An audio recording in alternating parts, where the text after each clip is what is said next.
সুপ্রতিম একটা ব্যাংকে কাজ করত। সুপ্রতিম শান্ত নম্র প্রকৃতির মানুষ। মা বাবা আর ভাই এই নিয়ে সুপ্রতিমের ছোট্ট পরিবার।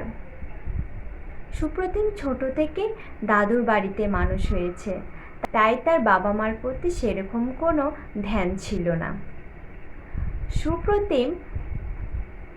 সুপ্রতিম ছোট থেকে পড়াশুনো খুব ভালো, তাই পড়াশোনা শেষ করে ব্যাংকের কাজে যুক্ত হয়েছে।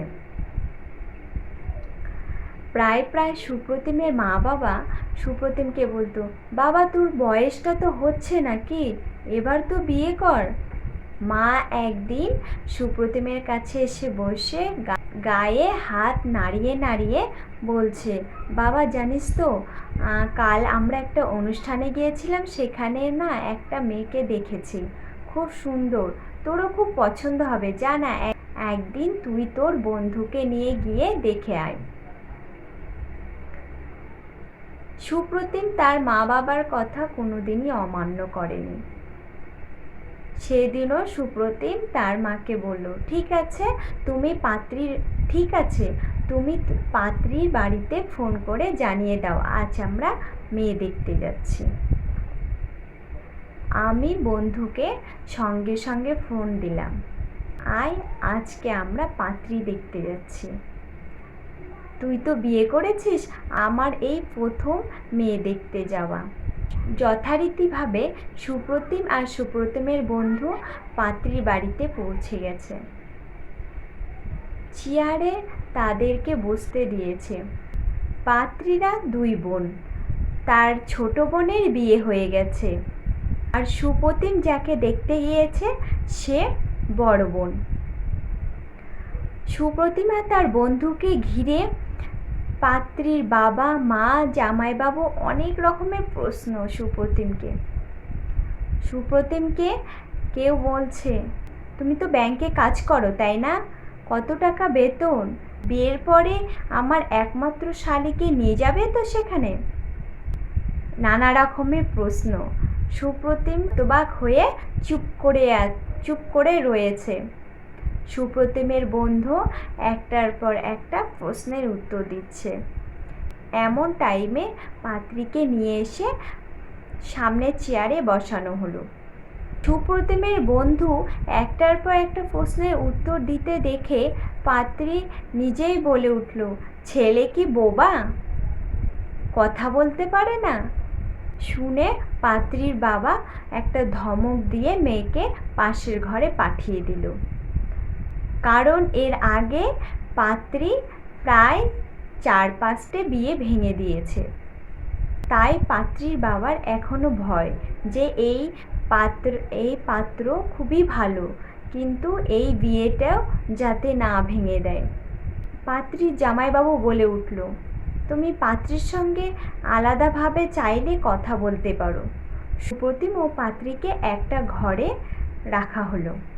মাথা নিচু করে হালকা নজরে একটু পাত্রীকে দেখে নিল।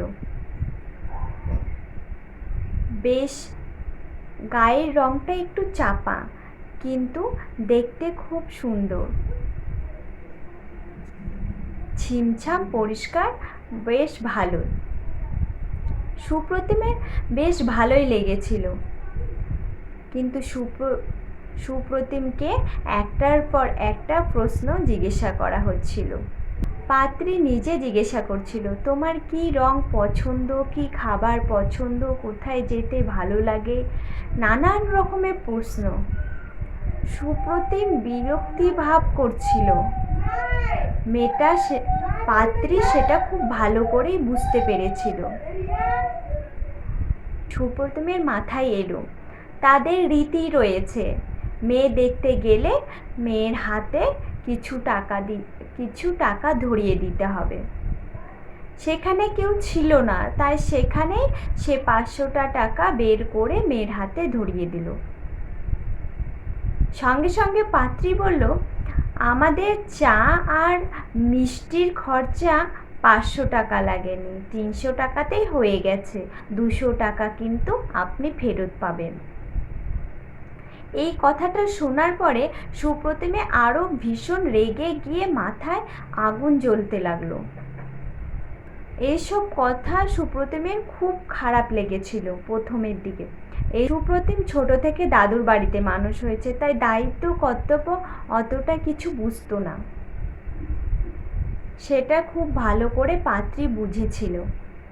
তাই পাত্রী সুপ্রতিমকে কিছু কথা বলেছিল। জানেন তো, জীবন হলো একটা রেল স্টেশন, আর ট্রেন হলো তার ভালোবাসা।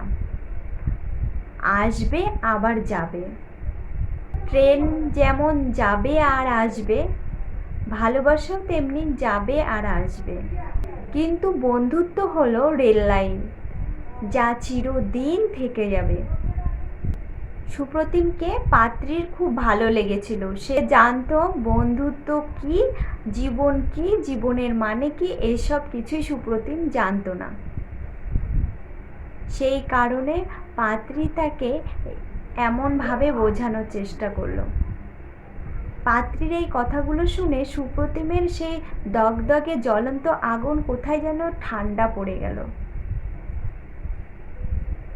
এত সুন্দরভাবে পাত্রী তাকে বুঝিয়ে দিল জীবনে একটা বন্ধুত্বের খুব প্রয়োজন, যেখানে স্ত্রী না, একটা বন্ধুত্ব খুব প্রয়োজন।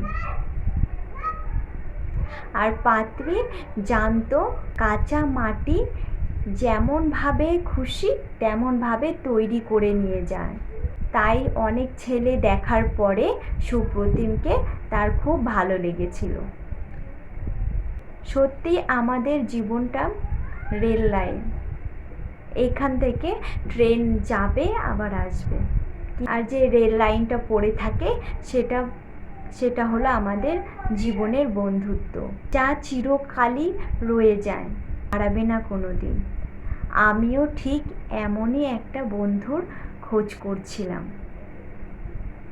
আমার জীবনে সুপ্রতিম সেই বন্ধু হিসেবে এসেছে। আমরা শুধু স্বামী স্ত্রী একটু ভালো লাগা মন্দ লাগা এইসব দেখি, কিন্তু স্বামী স্ত্রীর থেকে একটা ভালো বন্ধুকে খোঁজে সব থেকে জীবনে বেশি মূল্য। কলমে ও কণ্ঠে অপর্ণা মজুমদার।